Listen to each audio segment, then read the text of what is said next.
অনেক স্বপ্ন নিয়ে এসএসসি পরীক্ষা দিচ্ছিলেন মেধাবী ছাত্র ইমন, কিন্তু পরীক্ষা শেষ করার আগেই সহপাঠীদের হাতে নির্মমভাবে খুন হয়েছেন এসএসসি পরীক্ষার্থী ইমন। তাকে যে এরকম ভাবে নির্মম ভাবে মারবে এটা আমি কল্পনা করি না এবং ভাবিনি কেউ। মাথায় যে জিনিস দিয়ে আঘাত করছে মাথার ভিতরে হাড় ফেটে গেছে। আমার বেটাকে নিয়ে জানি মারছে, আমার বেটার জানির বদলে আমি জান চাই। ইমনের পরিবারের দাবি, গত 17 তারিখ এনায়েতপুর ইসলামিয়া উচ্চ বিদ্যালয়ে এসএসসি পরীক্ষা কেন্দ্রে ইংরেজি দ্বিতীয় পত্র পরীক্ষা চলাকালে ইমনের খাতা দেখতে যায় পেছনে বসা এক সহপাঠী। ইমন খাতা দেখতে না দিলে ক্ষিপ্ত হয়ে সহপাঠী রাজিম ও রাব্বি ইমনকে 18 এপ্রিল শুক্রবার বিকেলে বাড়ি থেকে ডেকে নিয়ে পার্শ্ববর্তী বেলকুচি উপজেলার দৌলতপুর নতুন পাড়া এলাকায় নিয়ে যায় এবং আরও কয়েকজন সহপাঠী মিলে সংঘবদ্ধ হয়ে ইমনের উপর আক্রমণ করে। পরীক্ষার হলের ভিতরে একটা ছাত্র তার কাছে পেজ চাইছে, খাতার পেজ আমার ছেলে দেয় না, তার জন্য বাড়ির থেকে ডাইকা নিয়ে লেখাপড়ার ওই সাইকে দৌলতপুরের ইউনিয়নের ভিতরে আমার ছেলেকে মেরে ফেলে রাখছে। সহপাঠীদের আঘাতে জর্জরিত আহত ইমনকে স্থানীয় লোকজন উদ্ধার করে স্থানীয় খাজা ইউনুস আলী মেডিকেল কলেজ হাসপাতালে ভর্তি করে।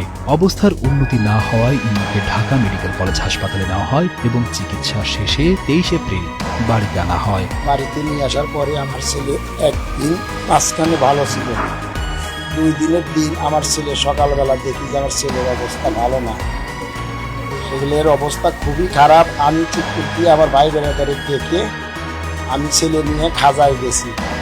খাজায় যাওয়ার অবস্থায় 5 থেকে 10 মিনিট পর আমার ছেলে মারা গেছে। 25 এপ্রিল শুক্রবার ভোরে ইমনের অবস্থা আবারও অবনতি হলে খাজা ইউনুস আলী মেডিকেল কলেজ হাসপাতালে ভর্তি করা হলে চিকিৎসাধীন অবস্থায় সকাল 7:30টার সময় ইমন মারা যায়। হাসপাতালে চিৎকার আইলো, আমার বাতিয়ে মারা গেছে। মেধাবী সন্তান ইমনকে হারিয়ে পাগল প্রায় মা।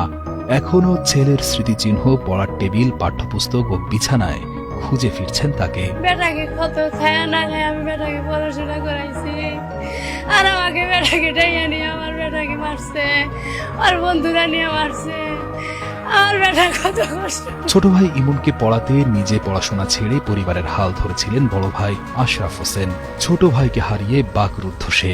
ইমনের হত্যাকাণ্ডের সাথে জড়িত দোষীদের শাস্তির দাবি জানিয়েছেন শিক্ষক, সহপাঠী, এলাকাবাসী ও স্বজনরা। আমার এই বাতিজের মতো জানি কোনো মায়ের বুক জানি আর কোনোদিন খালি না হয়, এর জন্য সরকারের কাছে আমি কড়া জোরে অনুরোধ করছি, এর কঠোর একটা বিচার দেওয়া হয়। বেলকুচি থানার ওসি মোহাম্মদ জাকেরিয়া হোসেন জানিয়েছেন, হত্যাকাণ্ডের ঘটনায় ইমনের বাবা বাদী হয়ে গত রবিবার ইমনের 2 সহপাঠী সহ স্থানীয় 2 যুবকের নাম উল্লেখ করে অজ্ঞাত 10 থেকে 12 জনকে আসামি করে একটি হত্যা মামলা দায়ের করেছেন। এই হত্যাকাণ্ডের সাথে যারা জড়িত ছিল এরকম এজাহার নামে আসামি আছে 4 জন সহজ্ঞাতনামা। আমরা এই আসামিদের গ্রেপ্তারের ব্যাপারে তৎপর আছি এবং আমরা খুব দ্রুত গতিতে আশা করছি আসামিদের আমরা গ্রেপ্তার করব।